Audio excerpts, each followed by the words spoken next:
With their new ally in tow, the heroes of Otari decided to reconnect with the drow of Ildaris, willingly submitting their weapons to enter their domain and treat with their leader, one Quora or Shendiel. Upon their initial visitation, they met her cousin Falshi, who was once saved by a previous makeup of the heroes of Otari, and he eagerly supported their entry. The meeting with Quora hinged on the heroes telling their tale nearly in full, broken pieces of a journey experienced and passed on to them.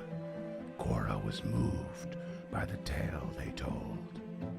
She conceded the reputation and bond of word that her own people were committed to with Belcora, but she also conceded that such ties were nothing more than a bid for survival and a nod to the commitment of previous leaders and her lineage. She would see an irrevocable end to such oaths, and told the heroes of secrets her own father sought to rid her people of their abhorrent obligations. And as such, the heroes were directed back to the hunting grounds with a fond farewell and an eager ally in the fall of Belcora and those who serve her.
Let's do something that's bad for audio. Woo! Everybody, check this out. What you wearing? See that? Ooh. Otari from the water side. You can see the end of the log flume that goes from the giant's wheel down to a dock where they can load boats. That's personally what I'm fighting for, the log flume. Yeah, also tell me how those logs stop at the bottom, because I just see those barreling right through whatever boat this is. Yeah, I don't... Well, actually, at that point, it's not a flume anymore with water. I think it's actually like a... What's the word? A belt system? Conveyor belt? Conveyor belt, thank you. Nice. Yeah, Typical medieval conveyor belt. Got it. Oh yeah. Right. You've seen the inventor class, right? Logs float. They just put them in the water and then they scoop them out with hooks and shit. Could make a kick-ass water park there, though. What else do you see in that picture? The Otari fishery. I see some mountains. I don't see a lighthouse, that's for sure. Oh, I do. I want to get your eyes checked there, Cam. Upward inflection at the end of the sentence implies sarcasm. Thank you, James. I get jokes. Downward inflection implies a serious tone. I have to listen to these. I know. Me too, bud. We see the whole Don Flair Library. Here's a little picture of that as well. Honestly, Ooh. like looking at the picture of Otari in full there, it's the first time it struck me just how weird it is how far inland that fucking lighthouse is. It's one of those things. It's like it's not in the right spot. So you're like, why is it there at all? Because it has a very different purpose. For evil. Yeah, honestly, a swamp lighthouse is so fucking metal. Like, it just is. No purpose. Just dope. Rising up from the fucking bog with all the fog around it. Well, think it's camouflage more than anything. Yeah, there's a reason we don't have any lighthouses in Houston. We have a second image here of the Dawnfare library. That this is the original image in the adventure. I didn't realize the module for Abomination Vaults came with like images that must have like layers over them. So here's like the undead jumping down the cliff from the graveyard onto the lighthouse. I'm sure I've shown you that one before. Here's another. My limited extent of art gives me pause at how off the perspective is in that picture, but that's okay. Yeah. Oh, yeah. No, they're not all. Yeah, bang on. I mean, look at the one I just gave you here. That the Dawnflower library looks incredibly tiny and in a different layout, even though it's meant to be the same thing. Wait a minute. Are you saying different artists can have different interpretations on source material? How dare they? Indeed, indubitably. Do what's in my brain only. Yeah. Person I've never met.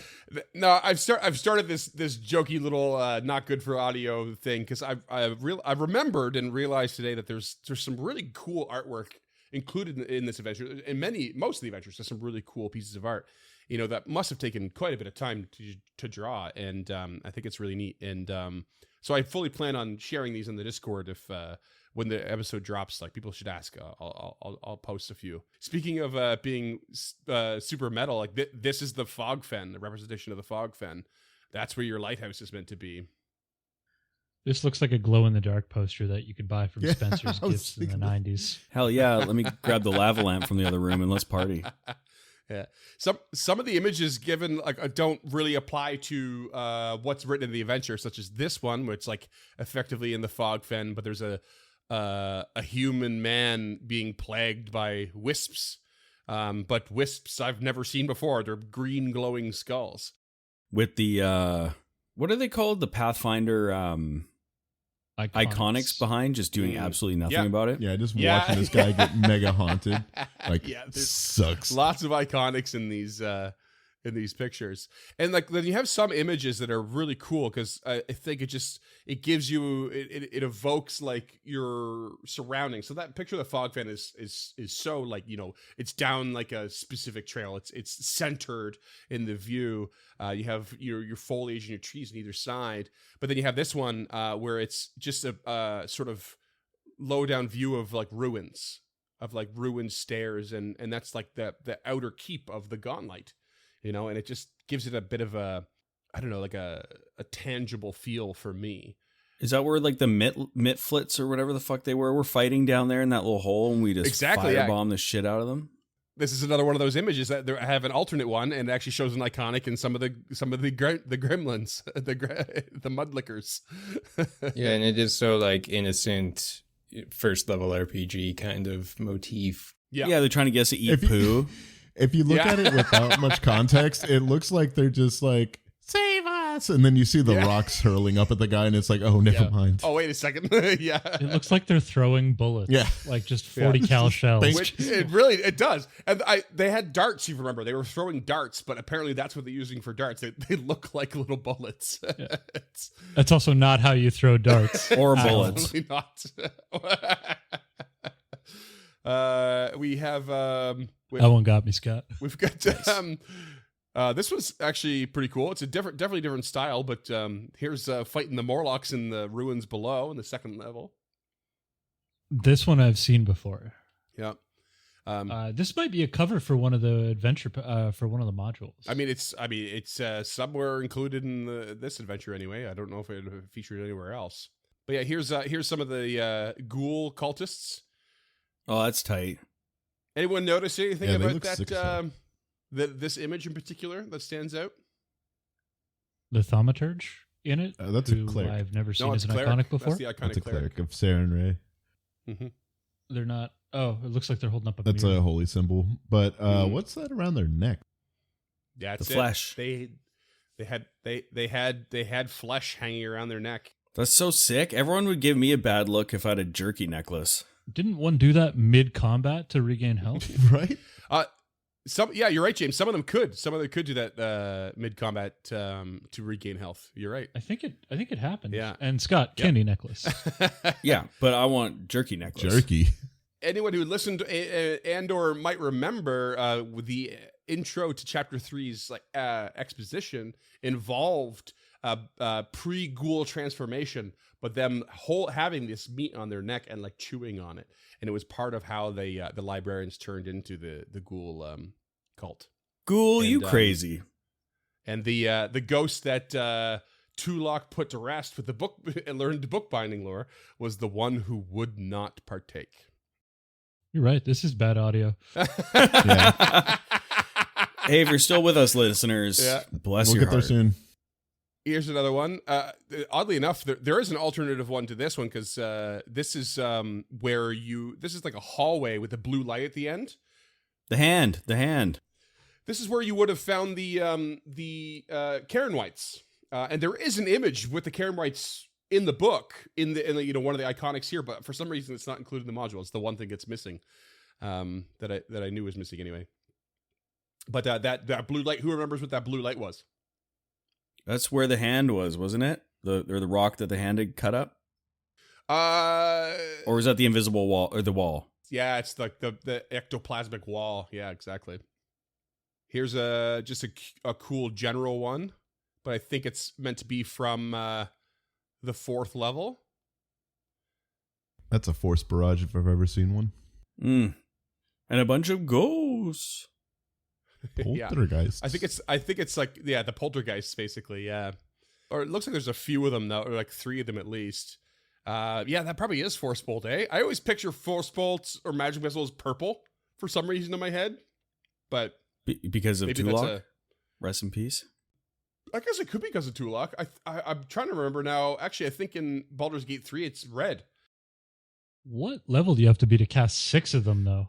Well, it starts with continuity error. No, it's 5th level Continuity because error. it would be 6 bolts at 5th level for a 3rd rank magic force barrage. Yeah, that sounds about right. I don't remember. I've moved on.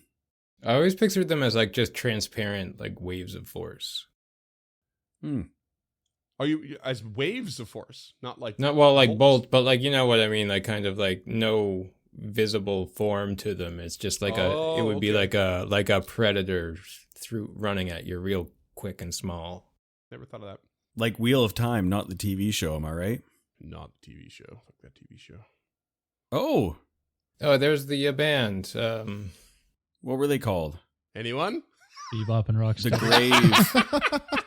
It even has the mohawk.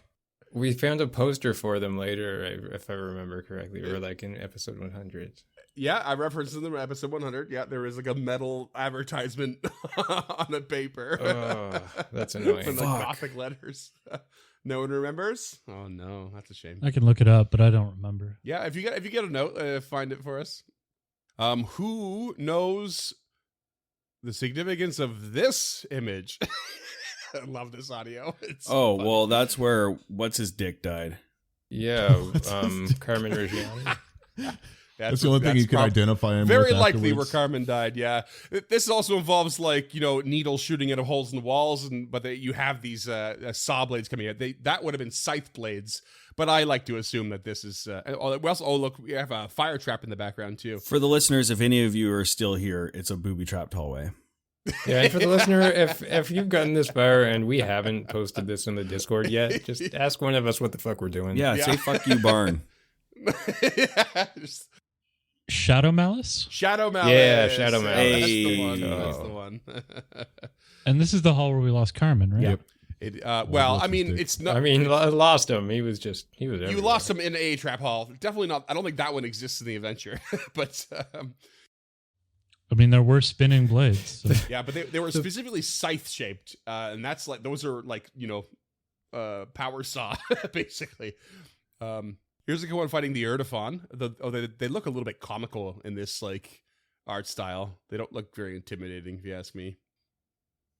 Yeah. When I can see your vitals, it's kind of less intimidating immediately. Until you're in real life, and then Yeah. Yeah, I was like, if I saw these in real life, I definitely would not be super stoked. I'd be like, oh. It's funny you say that, James. It's almost odd that the Erdefons don't have like a weakness to critical hits. Like because or like precision damage. Or precision, at least. Yeah. It's weird. Like there's so much more obvious where you need to strike. I don't know if having a good, clear view of your liver would help me. Here's a scene that doesn't exist, but it does involve a creature you fought. This is the Urna Curse, holding one of the Iconics over a flesh-warping vat of some kind. It looks less sad in this than I picture it. Yeah, I didn't expect like a Joker vat of acid that they're doing the. It looks like something out of Who Framed Roger Rabbit. Yeah.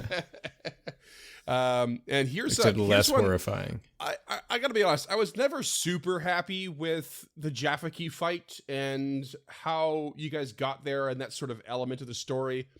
You know, hindsight's 2020, of course, but this picture, I think, evokes the combat in that room way more than I ever imagined. We imagined it. I don't know about you, but like, there's so much more going on here. This is them fighting a Drider in like a flesh warping lab. It looks badass. It's really cool, but yeah, because you put those fuckers on the wall and it was just a slog. That's true. I'm pretty sure we were just throwing stones at it or books or something. Yeah. Yeah, but that was our fault for not having a ranged weapon. That's true. So sorry, that was James's fault for having a melee character who didn't have ranged weapons. Meow. I don't think anyone else had an issue. She punch. James learned a lesson that day, which I hope was you can't just have one shtick. Do behave. I understand it. That doesn't mean I learned it. I also love this image because it gives a sense of scale to the floors in the second book and like those spiral staircases that went down into through 3 floors. So like what you might remember when you first arrived after going through that ectoplasmic wall, you immediately encountered some Grothluts and a gibbering Mouther, and here's 2 Grothluts just guarding that spiral. Yeah, area. gross. Yeah, gross is right. They look a lot more gnarly. mucus than I pictured. They look way better than the tokens. Oh, yeah, what some happened? of the like they look. You think that looks better? Look at this one, James. Look at this Barbazio. Yeah, I mean that's what my brain. Yeah. That's way more so tight. Cool. This is in the forge room where Barkenbuck would have been, and there was a Barbazio in there, but damn, is that image cool? I wish the beard was a little longer. That's my only complaint about that. I do too, because they have a wriggling beard. It's like meant to attack you. So yeah, I agree. It should be longer. Maybe 1,000 years, and that's all you got. It just comes wriggling out at you when he doesn't use it to attack. Yeah. Just a couple more. Just actually 2 more. Hold on out, listeners. We're almost there. Get this one in for scale for all of you. This is the Goliath spider that you fought. Well, a rendition of it amongst. We don't know how tall those people are. Incredibly large mushrooms, all around it. It's gigantic, listeners. Capital G and lowercase g. And to set the stage for our session today, you have gone from Ildaris, where the Drow sort of outpost, and you were sent through a secret passage. There was a mushrooms kind of patch area where the giant furred lizards were kind of grazing. You were warned not to head to the southwest because of this fog of death that no one's returned from, and you decide to head back to the main sort of cavernous chamber of these hunting grounds, which you may remember, so far you've really only gone to the Erdefon camp from here, but where you climbed down that ladder, you were right on the side of a lodge within this cavern. Here is a picture of the cavern and the lodge within. Sans ladder for some reason. Yeah, take a look at that. That should give you a sense of scale of the area that you are in and that you are walking towards. It's not as far as I thought. Really? That building's 2 stories? No, it's a 1 story. Okay. No, but that's 1 story. I think it's elevated a bit. I mean, in this picture, it's it has a garage door and then a window above it. So, Mm-hmm. Where's that garage door at? There's a half space, crawl space. And that ends our segment of fuck you listeners. Now it's time for the ear candy. With arguably the best segue I've done. By giving you a picture of where you're actually walking towards. Yeah, the listeners are going to love that. It's okay. Big payoff. Well, again, if you're listening and you're not in the Discord, you should be. Join us in there. I will definitely post all of these pictures. I've put them in a particular order so I could do this more easily. So, Freeman. And of course, I have more from the adventure, but I put them in effective order of the adventure that I could find. So, anywho, yeah, you are venturing back into the hunting grounds from the south this time. As you venture into the main cavern, there are still several pillars. Floor to ceiling in front of you that go very high. You know that the Urdefon camp that you had invaded before is to your west. You can see the lodge to your north. There is a route to take to the east of the lodge as well, but or go around the back side of it as well. And there is that outbuilding that you did not investigate beside the lodge on the sort of very still, not quite as fetid, but rather stagnant lake. On the other side of the lake, you will also see, I'm just going to cover a few bases here anyway, as you decide which direction you go. You would see a carved stone building in the rock to the north across the lake. And on the eastern side of the lake, you will have seen the strange green glow of some natural crystal formations. However, you tell me where you're going and why. I've given you all those descriptions with the assumption that you remember what was near the lodge in the outbuilding, and that you're doing a little meander around the immediate area. Okay. Hear me out. When we were getting this information last app, there's a treasure room overlooking the lake, which has secrets of the lenses. Is that the boathouse? I wonder. At any rate, I say we investigate. The boathouse? Yeah. Or find where the treasure vault is. Okay, so you want to go here, Scott? Yes. Okay, that was where the Caligni were in this building, right? Yeah. Yeah, the Caligni were in the building to the east. Yeah, and you guys had thought about going into this outbuilding, but you decided not to, and then ventured down to the southwest, and that's where you found the Urdefon. And for the record, I'm not saying 100% that this stupid-looking boathouse is the treasure vault, but I'm just saying if I'm looking for a treasure vault that overlooks the lake, the only building overlooking the lake is where I'm going to start. Where did you get the treasure vault thing from? Just remind me. From James's notes. Oh, okay. So also take that with a grain of salt. Where did those notes reference, James? Do you remember? I don't remember telling you about a treasure vault. I probably did, but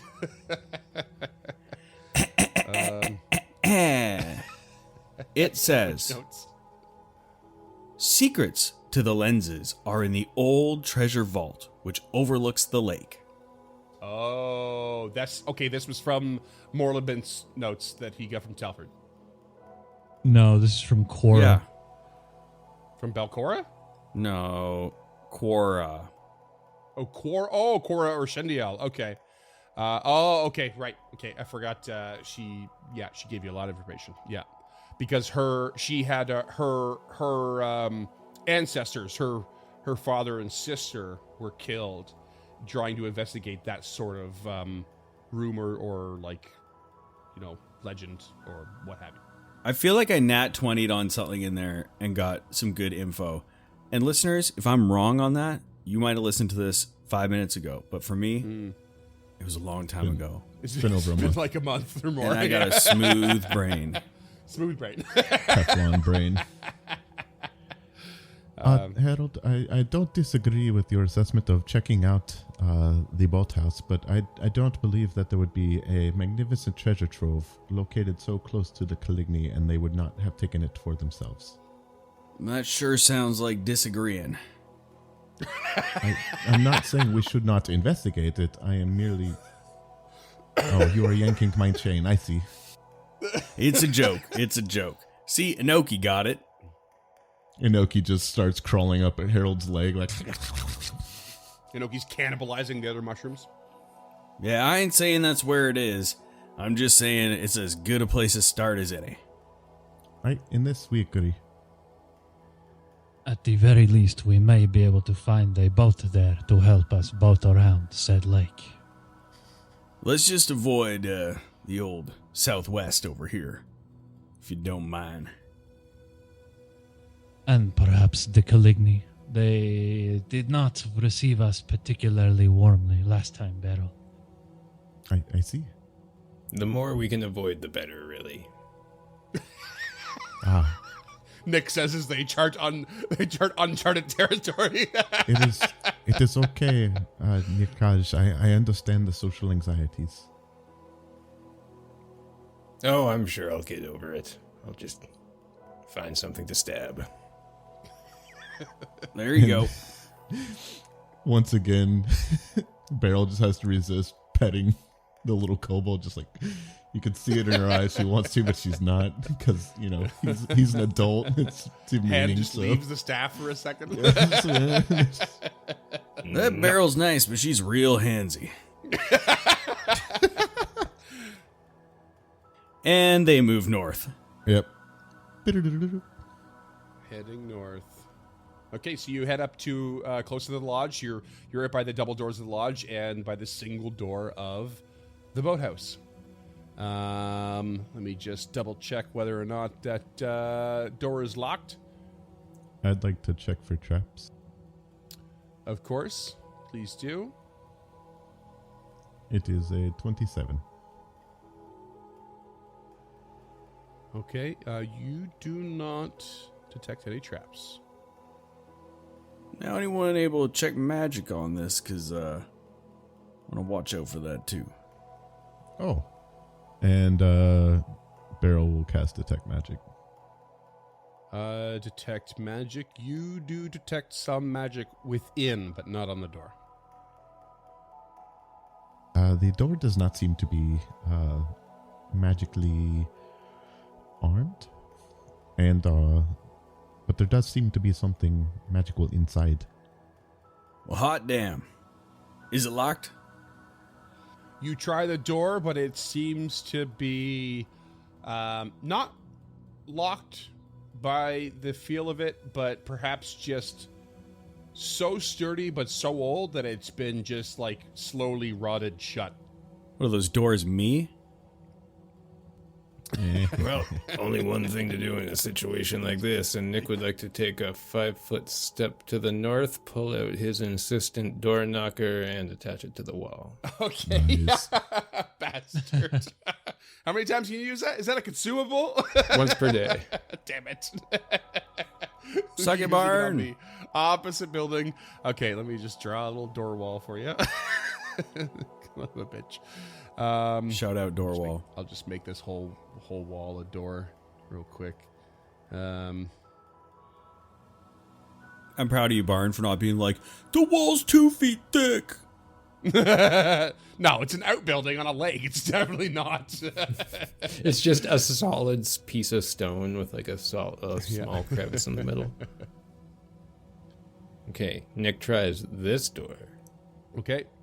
You create yourself a door in the wall of this building, and you crack it open, and basically inside, it is sort of just filled with like mold and lichen and like it's stone inside, but it's definitely like the moisture over the years has really taken hold of the place. It's basically just a squat stone building. It's only 8 feet high in total, so the ceiling's pretty low. And but when you open the door and step in, you immediately see there's like an old rotted boat on the wall to the north, and a couple doors that lead out to the docks you would have seen on the lake itself. But more importantly, you see by the western door a humanoid figure standing with its back to you. And it looks like its skin is like really dark, like it's like almost blackish gray. and there's like weird like sort of like wrappings and bandages over them. And as the back is to you, it looks like at the like really high up on their back, they're hunched over. Like they're not quite hunched their whole back, but like right at their shoulders, it's a big hunch forward. And where you would think is some sort of like long hair or ponytail or something is actually like this sort of weirdly stiff, muscular like tail at the back of its head with like some sort of whiskery tendrils like pointing back as well. And it's just standing there really still. Do you step into the room? How did they see me? Classic catfish head. Yeah, he will step into the room. Okay, you step into the room, and as soon as you do, this figure turns around to look at you, and it looks like this. Oh, that is a catfish on a head. Like a catfish head. Oh, on literally, a that's a body. catfish. It looks like a weird-ass catfish that's been grafted onto where its head should be. And it turns around and it's wearing, like, it's barely wearing, I think, just some of these, like, almost ceremonial wrappings, like some strange, like old, like, bracers and belt and stuff that look like they've seen a lot of wear and tear. And in one hand is this, like, mace that has this glowing blue orb that you swear has, like, a little, like, crackle of electricity inside of it. This thing just turns and lets out some strange gurgle that only a dying fish could produce. Roll for initiative. Don't suppose that's a polarizing mace you've got right there. Oh, snap. Put Harold and Ruff, put yourselves in an appropriate position. That makes sense because I kind of paused the game there on you and I moved you barrel, but okay. I'm going to roll for, I'm going to start combat. We're going to roll for initiative. What do y'all get? Nick coming in with a nat 20 for a 38. Okay, Nick's ready to go. Barrel coming in with a 17 for a 35. Okay. 28 for Ruff. Okay, and Harold? 30. Okie dokie. You all rolled your appropriate stealths and stuff if you needed to. Cool, good, awesome. Starting the combat is going to be Nirkaj at the top. Nick's going to take an intimidating strike. 34 to hit. Intimidating strike from... Oh, yeah, you get that damn reach weapon, eh? 34 will hit, yes. So that is 14 damage, 11 piercing, 3 sonic, and you are frightened 1. Okay, perfect. Taking some damage, and I'm frightened 1. Intimidating strike is cool. I love that. Love that feat. Okay, anything else from you? Feeling pretty good about that. I'm just going to take another stab. I don't want to Okay. get up close. 33 to hit. 33 will hit as well. 18 further damage. Nice. Oh, okay. baby.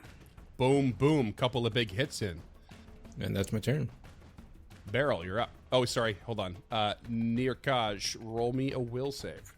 No. You know what? Okay. 29. You gaze upon this creature and you feel like when it turned around, it's like this strange abomination of some kind, as far as you can tell. And it lets out this weird gurgle, but you feel a sense of authority from it. Like it is meant to give you a command, but you shake it off. Barrel, I've you're never up. listened to a catfish before in my life. Barrel would like to recall knowledge. Is this a cultism? Nature? Sorry, Doug. That's like no, probably no one has ever uttered those words before. I've never listened to a catfish in my life. It's ridiculous. Sorry, you want to recall knowledge? It is not going to be nature, and that is in fact going to be religion, or an applicable lore, possibly. I don't have anything that herbalism and mining, so I don't think that I'm gonna get there. That would be a 9 on the die. It's probably not gonna do it. 23. No, afraid not. Okie doke. I'm just gonna blast Just gonna blast. and slashing gust. Okay, sweet. I was gonna say we haven't seen Barrel in action yet. Yeah, barrel in combat, baby. What do we got? Barrel will just clap her hands together, and a slash of wind goes out, striking towards the creature. Can't roll for shit. 27 to hit. That's a miss. All right, that is all 3 of my actions. Mm-hmm. You want to like free action say anything? Just to round it out. Let me think. You've tried to recall knowledge and then you missed. It is a catfish. That is as much as I know. And then Barrel will fly 10 feet back out of the room. How many actions is that? Oh, that's Geomancer dedication. Okay, do explain. Certain terrain attunements, after I cast a spell with a certain trait, such as air, water, whatever, when I cast air or sky, a gust of wind carries you aloft. You can fly up to 10 feet. If you're in the air at the end of the turn and don't have a fly speed, you fall. All right then. Hell yeah. I think I'm doing this right, but You could if do I'm that not, every time you cast a spell? Yes. Oh, okay. I thought you had to choose. I could be wrong. It's been a while since I read it. I thought you had to choose the attunement for the day. Am I wrong about that? No. Okay. Hang on real quick. I'm not wrong? You are wrong. Similarly, It's fine. It's fine. I'll trust you on it for now. We'll move to... You just double check everything. Yep. Okay, we're going to go to Catfish Dude, who is going to... oh, shoot. Hold on. I am right, but I am wrong because that was a cantrip, not a spell slot. Oh, no, spell slot. Okay, so you couldn't It has move. to be a spell slot, so yeah. Okay, perfect. In that case, roll me a will save at the end of your turn. 34? Okay. You feel the same thing. Like, there's a part of your brain that thinks, did I miss on purpose? Because you feel this sense of authority over you, but you shake it off thinking, no, there's no way. Like, that could have been the case. And this dude is going to, let's see here. Jump in the water. Gonna roll on up. Jump in the water. You wish. No, it's gonna go ahead and head towards Nick. Okay, I'll take which that is going reactive to- strike. Yep, trigger the reactive strike. 28. Was it a step or a stride? That's a good point. Yeah, I guess it would just step up. Yeah, you're right. Okay, well, it was a shitty roll anyways, so... So it's going to step up to Nick, and the fangs of this catfish head are going to launch over at you for a 38 to hit. That will hit. I'm going to use Dodge Away as a reaction. It's going to move my AC from 28 to 29, so it won't be a crit. Okay, probably a good call. What's that Good called? thing you stepped. Dodge away. Okay. Is it a kobold dude? Kobold thing? I don't know if Never it's a ever kobold used that. thing. It's acrobat. Lean back. Acrobat, yeah. Oh, acrobat. Oh, I forgot you were an acrobat. Okay, cool. All right, so regular hit. It's going to be 33 points of damage. Okay. And it will attempt the grab on you with its jaws. So it's going to be a 32 against your fortitude DC. 32 is a success. Is the grab improved grab? Because otherwise, It is not. I think the step happens before the grab. I could be wrong. Because grab is a separate action, or is it not? I can't remember the remastered rules anymore. No, it's not improved grab. So it still costs me an action, and I still have to roll for it. Yes, but if Nick steps away over here, you would no longer be. Oh, in range no, he to didn't do actually move. Dodge away. Oh. Do you move? Do you move? I only move if the attack misses. Oh, if it misses. Gotcha. Gotcha. So I was very confused what you're saying. So yeah, it gives me a +1 circumstance bonus to my AC, and then if it misses, I'm allowed Okay. to move. So Dave, first action step, second action attack, third action successful grab. Nick is now grabbed by this creature. Harold, you're in the back, hearing this fight happen inside the building. What do you do? Harold will exploit vulnerability. So I roll a 37 for success. And I see that has a -10 to fire damage. Indeed. So I will take the mortal weakness. Okay. Okay.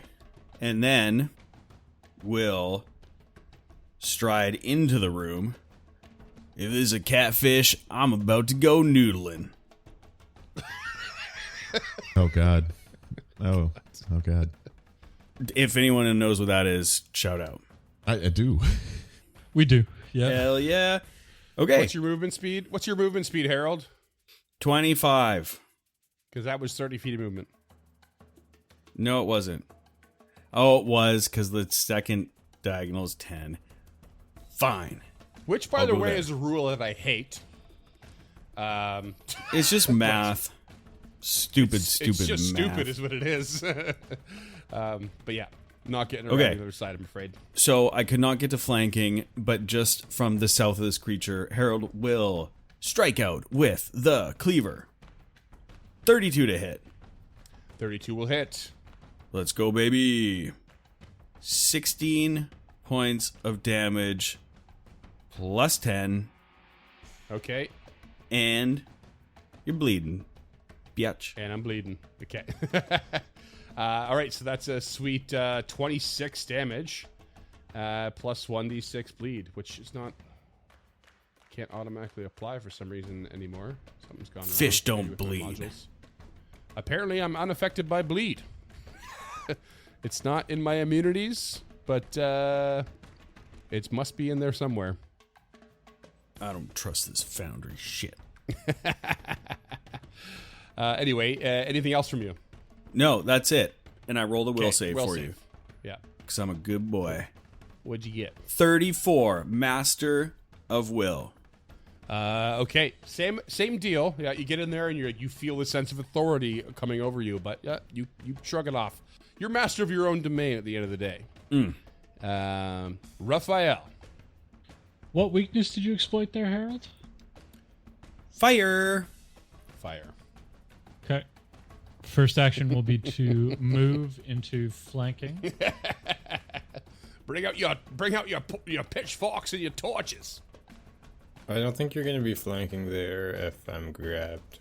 Nope, you are still, because you still threaten the creature. really? You can still hit it. You learn something new every day. Well, I do anyways. We've covered this many times.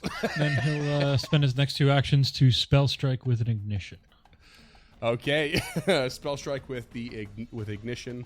I dig it. It's a 28 to hit. That hits whilst flanking.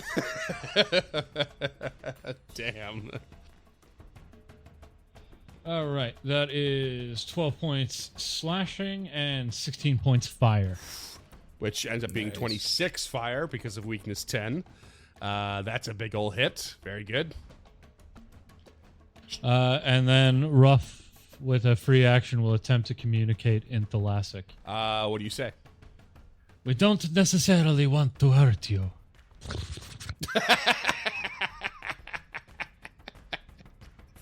I was about to prompt you to make some sort of bubbly sound. I'm just glad you did it on your own. You can have your hero point. Oh, thank you. And the only response you get is actually it's like grabbing onto Nick. So it starts to it says a little bit of something almost under its breath, but it can't really say it out loud because it's got Nick all in its mouth. But it sounds like a language you've never heard before, and there's this sense this sense of authority that comes over you. Roll me a will save. 21 resolve. 21 resolve. What is that? Yeah, resolve is my feat. If I get a Oh. success, it's a critical success. Oh, okay. You have failed. Do you want a hero point? Not necessarily, but I will turn back the clock. Okay. Turn it back. Is that for saves or is it only for tests of skill? Turn back the clock is for saves or skill checks. Let's try that again is only for skill checks. Cool. So that's a 34. 34 Nice. is good. You are all now immune to the aura called False Authority, which would have frightened you. And actually is a frightened 2 on a failure, which is awful. Beryl's an anarchist, so that makes sense that she was fine. Yeah. Would have been frightened 2 and embarrassed 1 for fucking getting fooled by a catfish man. Yeah. We got catfished. What can you say? What can you say? You're gonna have to be embarrassed. Okay, that is now over to round 2 with Nick. What do you got? Nick, not loving the grab thing, is going to try to get out of it with an acrobatics. Okay. 34. 34 versus my athletics DC. That is a meet to beat. Hell yeah. No longer grabbed. Goddamn. Okay. And then popping up like one of those clowns that you hit and then he pops right back up at you. But this time holding a spear. Oh, I'm sorry. Hold on. No, it's not. So I didn't remove the frightened condition after the end of my last turn. Did you roll a will save? You missed it by 1. Oh, do I need a roll save for For with someone with dread armor? Yeah, dread armor, excuse me. Okay. 25? What's the DC? 20. That's a good question. Yeah, it is 20. It's 20. Okay, so it succeeded, which means you failed on your attempt to escape by 1. Brutal. Okay, and Still grabbed. kind of bummed out about that. He is going to take a intimidating strike from the ground. From the Out of From the grab, minus you mean. 5. From a grab. Well, yeah. I mean, he's always from the ground. He's 3 feet tall. Yeah. 31. 31 will hit. Yep. Okay, 19 damage, and you're back to frightened 1. Okay, intimidating strike. Back to frightened 1. Maybe it's important. Maybe it'll count.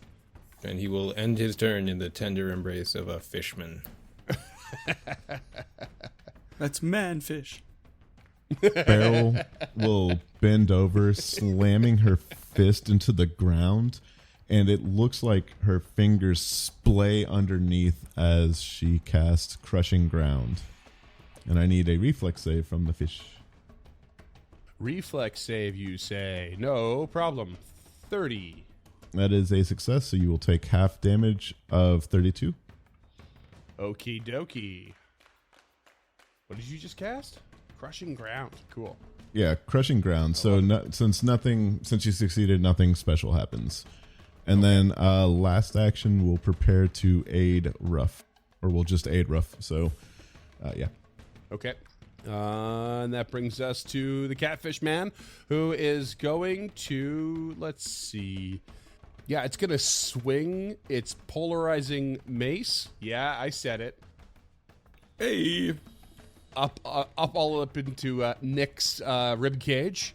Oh no, 25 to hit. Not So, good. if I use dodge away now, where I don't see... No, because you're Anything. immobilized, so you can't move. Oh, I guess I'm off guard. Yeah, okay. Yeah. Requirements. Oh yeah, you're not required going to be off not off guard to use it. Yeah, so you are off guard and immobilized. So, sorry, what did you say, 24? 25 to hit. Off guard, that is a... No, actually, no, it's calculated in here. Sorry, that's a miss. Okay, miss. What do you at? 26 right now? 26, yeah. Okay. And then a follow-up tell with the him that. other hand for a fist. Oh, it's a 25 to hit again. God damn it. Stupid fish. And then it will... Nick's just laughing at him. Yeah.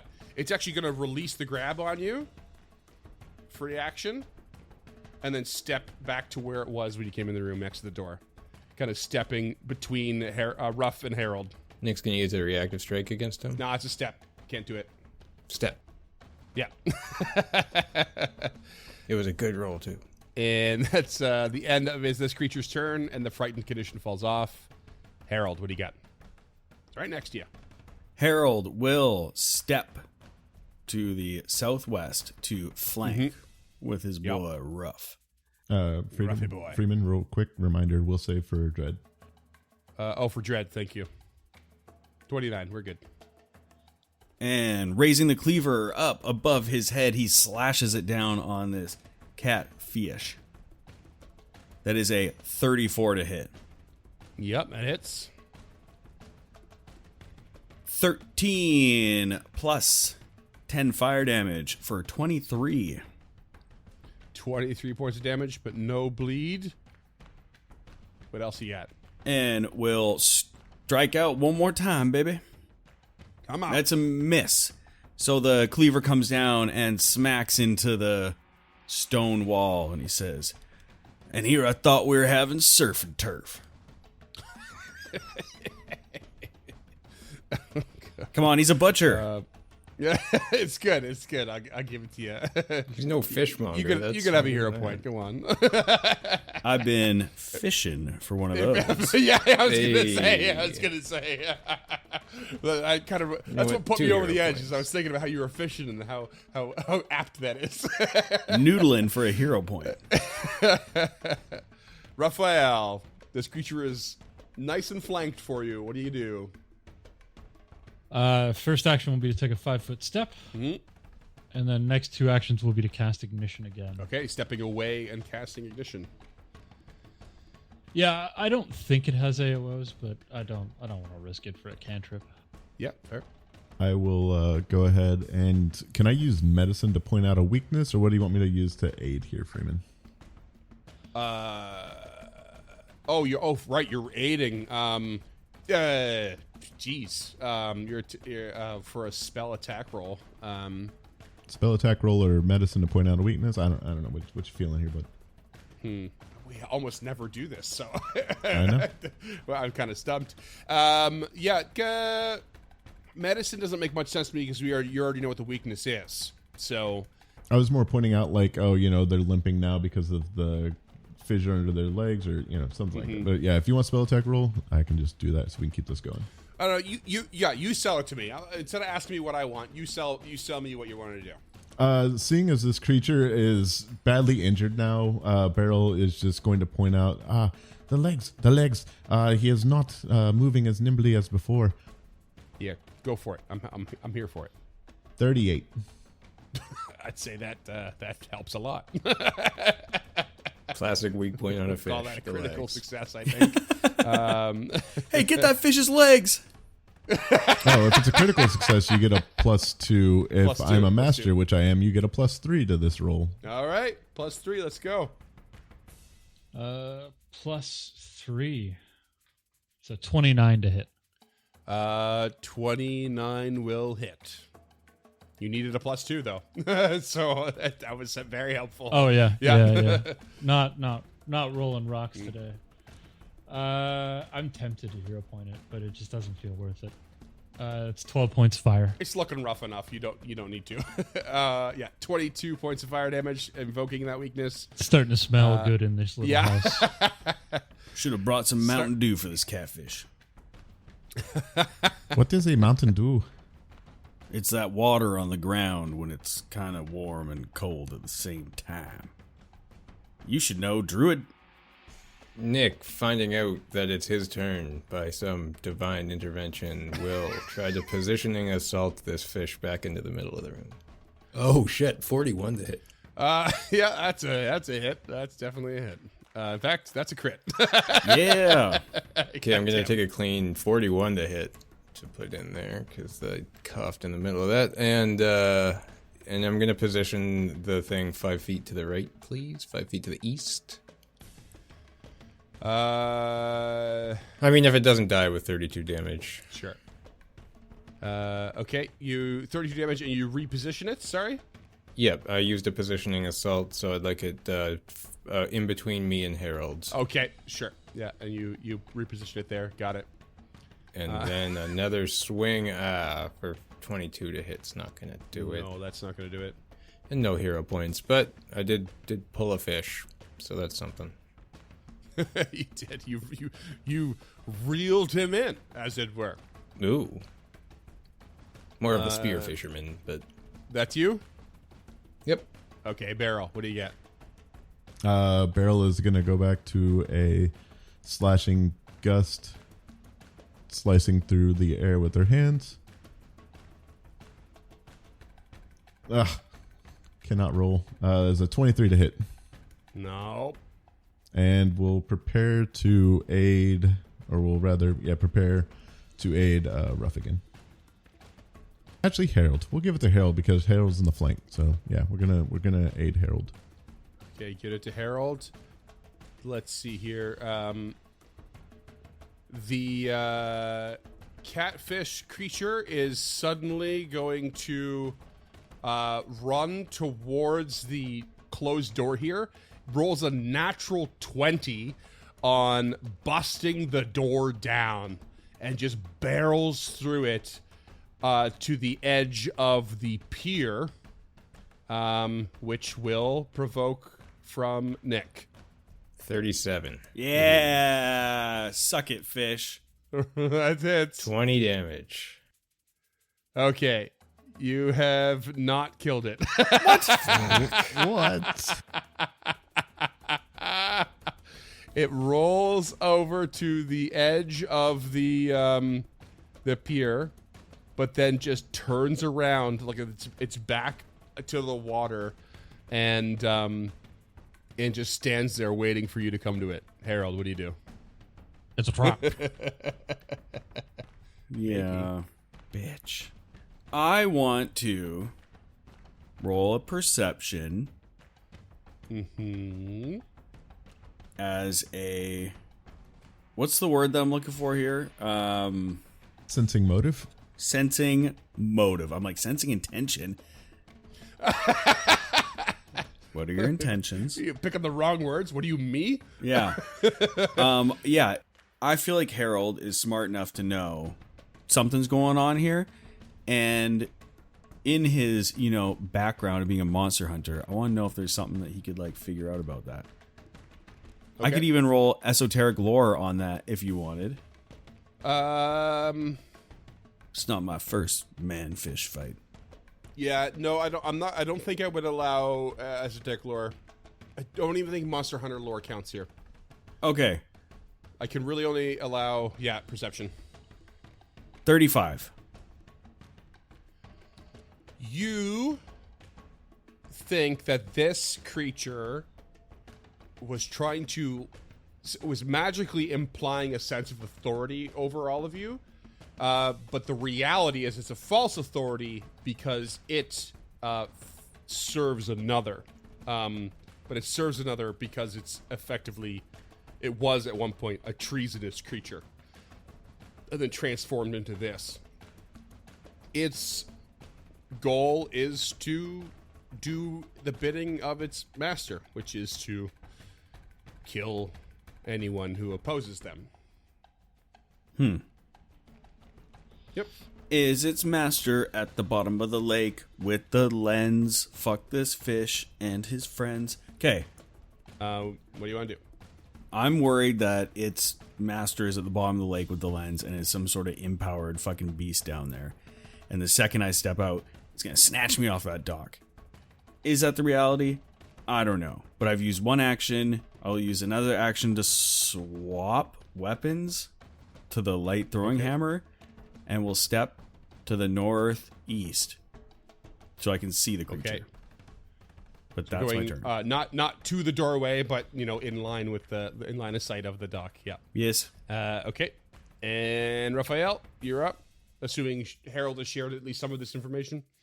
There might be observing something that could be at the bottom of the lake, but that's just an idea I had and might not be true. But you can at least tell Ruff it's on the end of the dock. It hasn't It's on the end of the dock. Roast this ass. And Ruff will attempt to do just that. He will stride, and then he'll spend his last two actions with another ignition. Okay. That's a natural 1 for an 18 to hit. Nice. So it just kind of, I don't know, maybe it lights the tails of Harold's jacket on fire as he pulls back to throw it. You singe off some He's of the patting lint out. that he. This is made of real tiger. I'm sorry. So much fire, it gets a little hot. I had to go real far to get this. I don't want to use a hero point for a cantrip, but I think I'm going to just to try and get this out of the way. That's 21, which is also a fail, so good hero point. Nice. Nirkaj, what do you got? Yeah, he's just gonna run up and stab the thing. Take a run onto the dock. He's gonna take care of business. Run past his 41 comrades. to hit. He says so casually. Nah, 41 to hit. Look, I even care. Yeah. Describe your kill. It's got 2 hit points left. Yeah, I guess he probably expects more resistance, but he hits it right in the soft, fleshy underbelly of the fish face and kind of just like flails forward as it just impales through him. Yeah, you just and I you imagine reach a spray out. of fish guts goes all over the place. Yeah, you're expecting more resistance. You stab in through. This fish guts comes out from the fish on its head, but then as you pull your spear away and this body drops, the mace clinks on the dock, and then just there is this static electricity and zap between your spear and the mace, and it just sprays blood and viscera and stale flesh all over the place as it just jolts the body of this creature and blows part of it away. Awesome. And he just sits there looking did I just do that? Yeah, you just discovered your own superpower. Did I do that? Who put fish in the microwave? So is the mace still on the dock? Yeah, it's still on the dock. I mean, unless you want me to roll to see if it falls into the water, I can do that. Oh no, he's just gonna take a step up and kind of grab it. Okay. You quickly grab this. Expecting it to blow up in his hands and him be the next fish person that's sprayed all over the dock. Yeah. And yeah, you pick up this mace that is, you recognize most of what it is. It's a light mace. It's +1. It's striking. It has the shock rune on it, which gives it electricity damage. And someone can roll me a check to identify the rest of its abilities. A 25 nature check. No, you're unaware.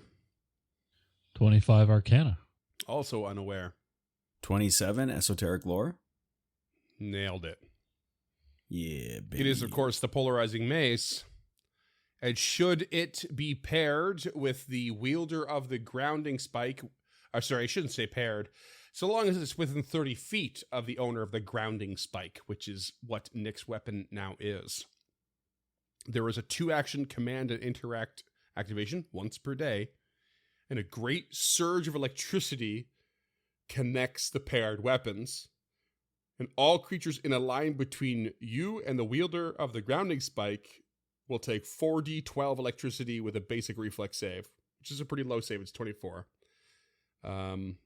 Yeah, that's it. You could basically create a giant electric line once per day between them. Creatures or enemies? Creatures. Yeah, got to be careful there. And just so we, is it going to be possible to toss this thing back and forth? I think Dunk's asking if it's attunement or not. If it's what? Does it have attunement or does it not, because it's just a +1 striking weapon? It's just a +1 striking weapon. Yeah, you don't have to attune to it any more than you don't have to attune to any magical weapons usually.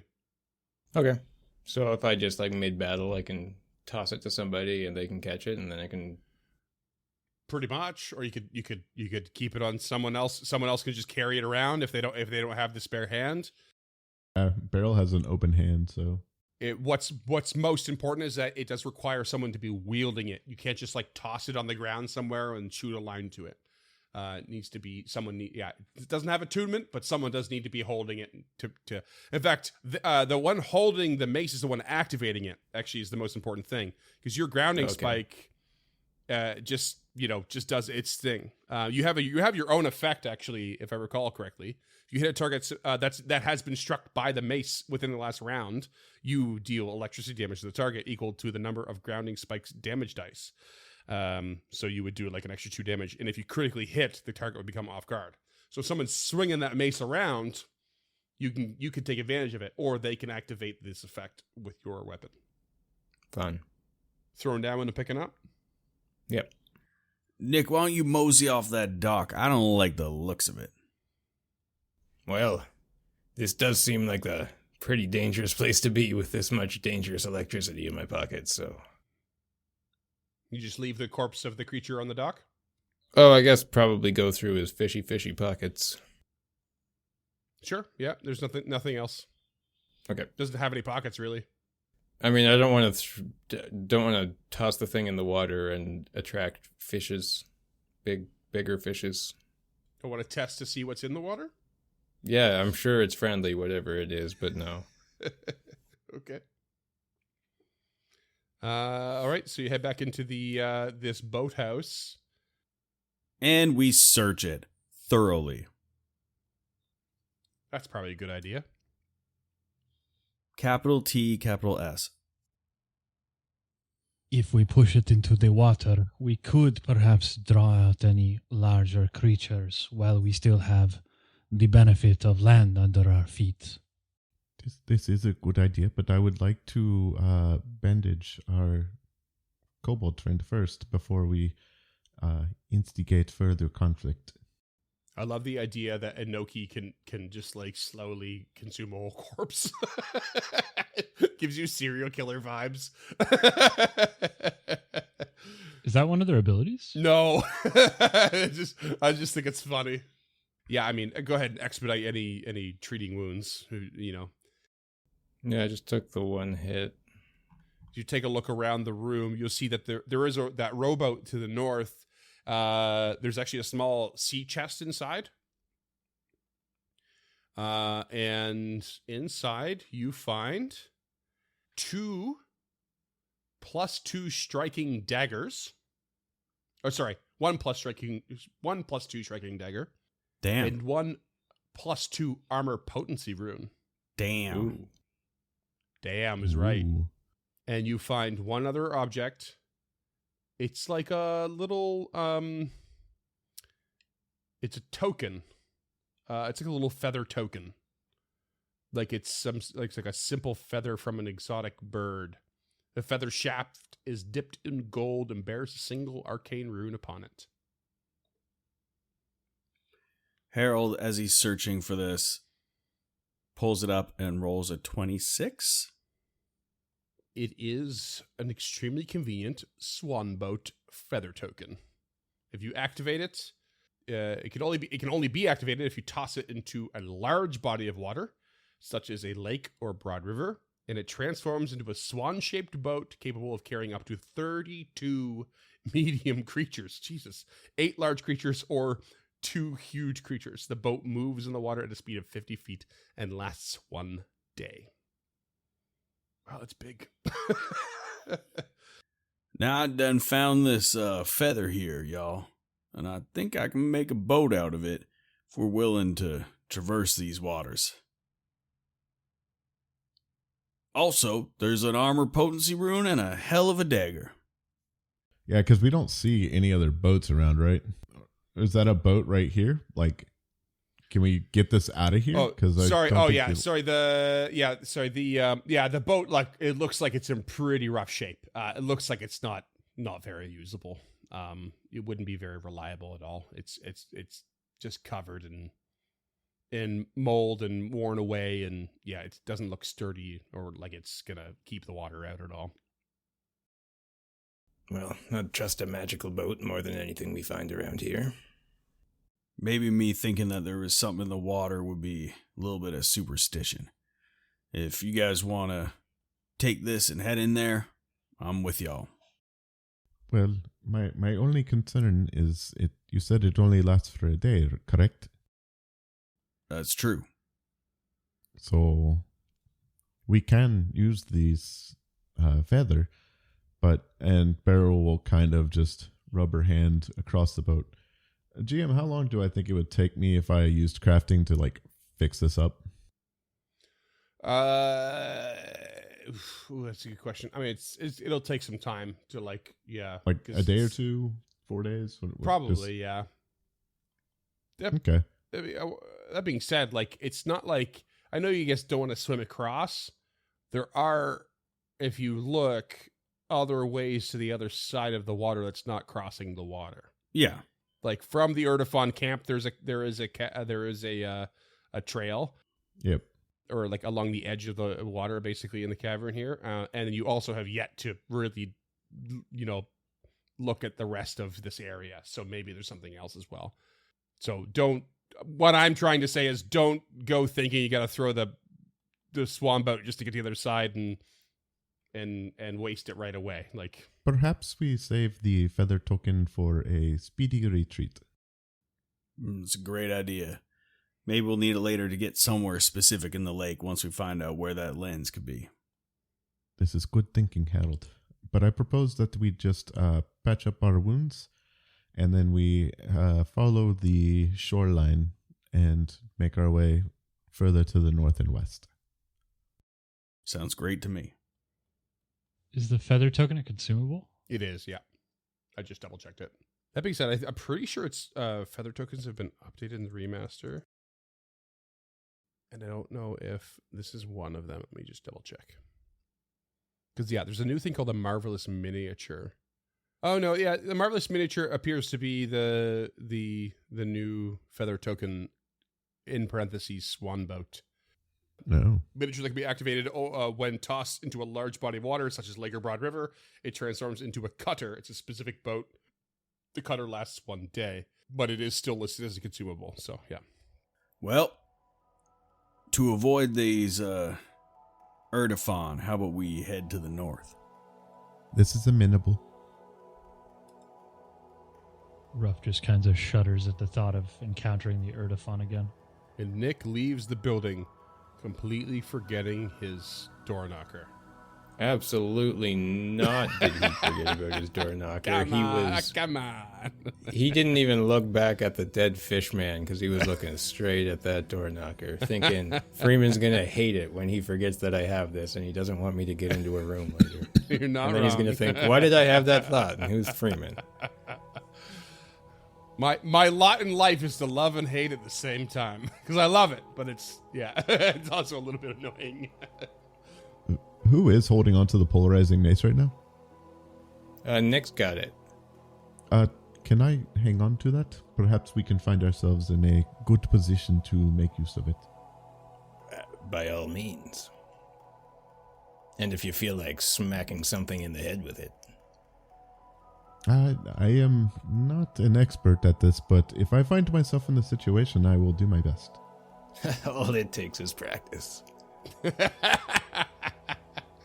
Okay, so you all you get your inventories sorted out, your weapons swapped around, and can you you can hold the staff in the base at the same time, can't you? No, because I'm carrying a shield. By the rules, no. Oh, you're carrying a shield. Okay. Yes. So are you doing the mace? The and the staff shield is right now, going away for now. The mace is out. Okay. Cool. All right. So you head to the north. So to the north of the lodge is a big round structure with some like support structures around it. Because the cavern is so tall, but it would strongly suggest, and I think you kind of already know this, or at least some of you do based on location, that this big round smooth wall structure is very much the footprint to the Gauntlet, but with no discernible entrance to it at this level. Nick, do you have another door knocker? Of course I have a door knocker. No, another one to use today. Oh, no, I just have the one. Oh, This is a shame. I never thought I'd have to break into two places on the same day. Beryl just laughs. And we continue north. Avoiding notice.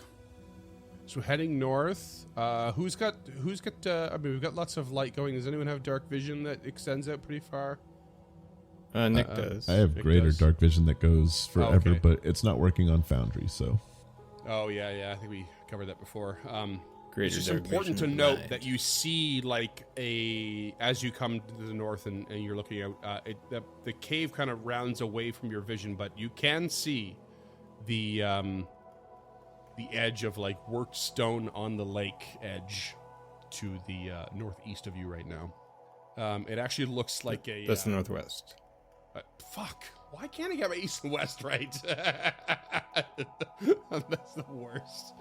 To the northwest, and it looks like a sort of like stone, I guess, like walkway or platform that you could very much pull a boat up to. Just so you know, it's not like elevated or anything. To the southwest. Do this exactly. God damn it. Do you continue around to the northeast, around the perimeter of the gauntlet? When you say northeast, You mean northwest? I can't tell if he's doing it on purpose or not anymore. I meant it this time. It's northeast. I'd say so. Okay, continue along. You continue through this cavern, and you just find more and more like massive swaths of mushrooms and flora and little tiny evidences of fauna. It goes on and on and on. It is massive. It's a venerable forest with like some, I guess you have clusters of mushrooms, massive clusters, but you have to navigate around them slowly, and then you find another way to go. And as you head to the northeast here, you do see a larger, much wider sort of tunnel heading further to the northeast. It's a little more north. But then you do notice a smaller, tighter tunnel that's a little more to the east. You have a little fork in the road, as it were. Look, Inoki, it's your sister. And then Beryl will kind of just... Inoki noise.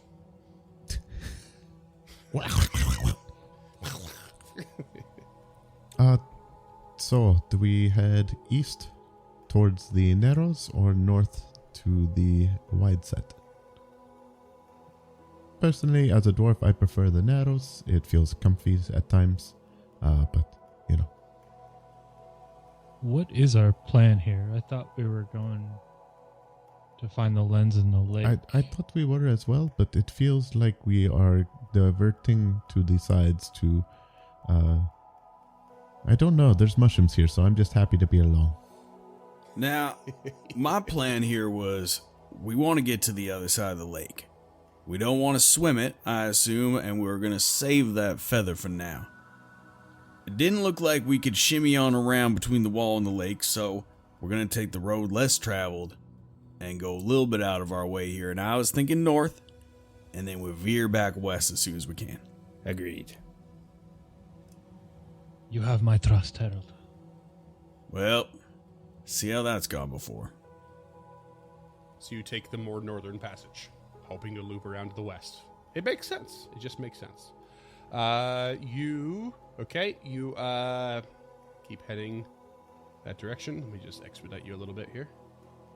I will say that Harold is keeping close to Ruff. One, because they're buddies, and two, because Harold can't see a fucking thing down here. Okay. Yeah, fair enough. As you head through this wider northern passage, you discover another narrow tunnel that heads a little more to the east. You do notice the tunnel does start to loop north and veer to the west a little bit. But as you head through this tunnel, you notice a couple of bones on the ground. Everyone roll me a perception check. Can I also throw in a medicine check to see how long they've been there and stuff? No need. Okay. It's not just bones. Okay. It's viscera. It's blood. And it is a horrifyingly recent battle of some kind, where there is basically a trail of gruesome remains that winds through into the narrow cavern, or narrow tunnel, but also winds up the other way to the northwest. It appears to be a trail of death. So it's a different narrow tunnel than earlier. Yeah, a different one from earlier. So you have like a trail that you're not quite sure where it started and where it ends, but it clearly goes up one way and through the other as well. I would like to roll a survival to try to determine which direction it's going. Okay, sure. 29. You're pretty sure that the battle happened nearer to the northwest, and this blood and everything in this viscera shows signs of things being dragged into the narrow tunnel. So Harold pops a squat on his haunches, kind of grabs a bone and pushes some of the viscera around.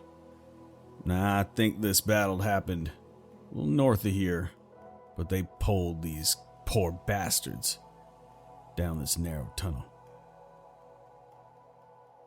Would Harold know that's how predators tend to den, is with a narrow opening and no exit? I've been around many predators before, and I know that they tend to den down in narrow areas with small entrances and no exits. Not all of them, but some of them. Not all of them. How do you spell all of them? That's what I want to know. Alluvem.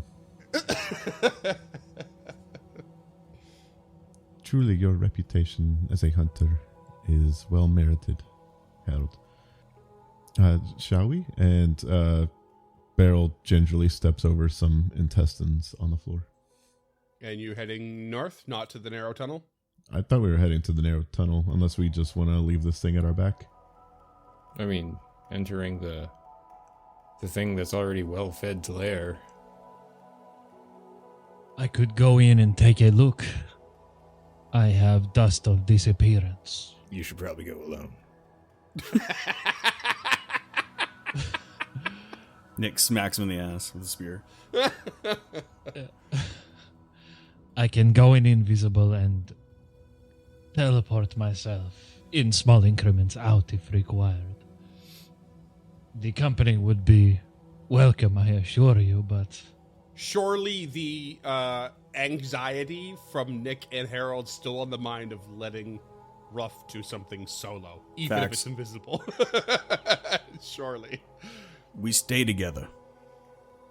And he's trepidatious about it as well. Mm-hmm. Like it's not his first inkling, but he knows he's got invisible shit, and I think he's got the best stealth in the party. Or we could cover Inoki in the invisible dust and send them in. Are there any important familiar abilities you can exploit there, Cam, with your build, or no? Nope, just echolocation is about it, so... But, Okay. I mean, we're going to have to go in. There's no invisibility here, I don't think. Or at least not for Inoki.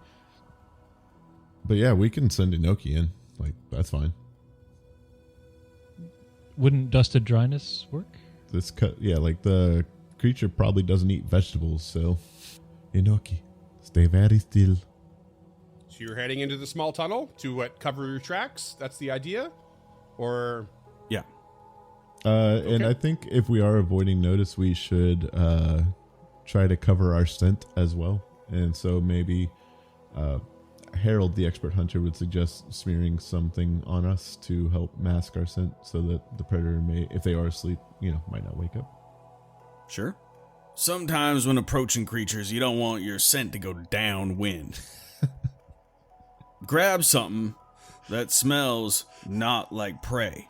Maybe some of them there mushrooms. His voice fungi. is echoing off the cavern walls. Now, the thing you don't want to do. You don't want to get in front of a badger and go, blah, blah, blah, blah, blah. Just don't use any of this viscera and random body parts. Beryl just puts Inoki on her head. All right, so you head into the narrow tunnel, and it starts out very narrow. Like, it's, you get like shoulder to shoulder practically at the beginning of that tunnel. Who's going in first? Nick could go in first. Nick could go in first. He's got a little more body room. You step through, and as you continue along the tunnel, there is nothing but more evidence of blood and viscera and organs and random bits and body parts left over.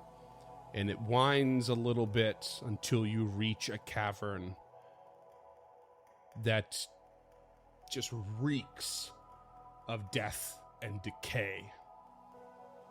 And also of the familiar smell, the recently familiar smell of what happens when an Erdifon dies and explodes with void gunk.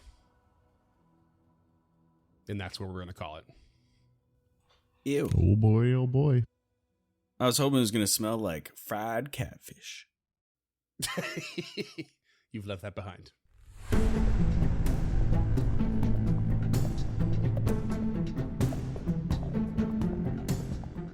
Stemming the Tide is an actual play podcast of the Adventure Path Abomination Vaults and is produced by the Uncharted North Network.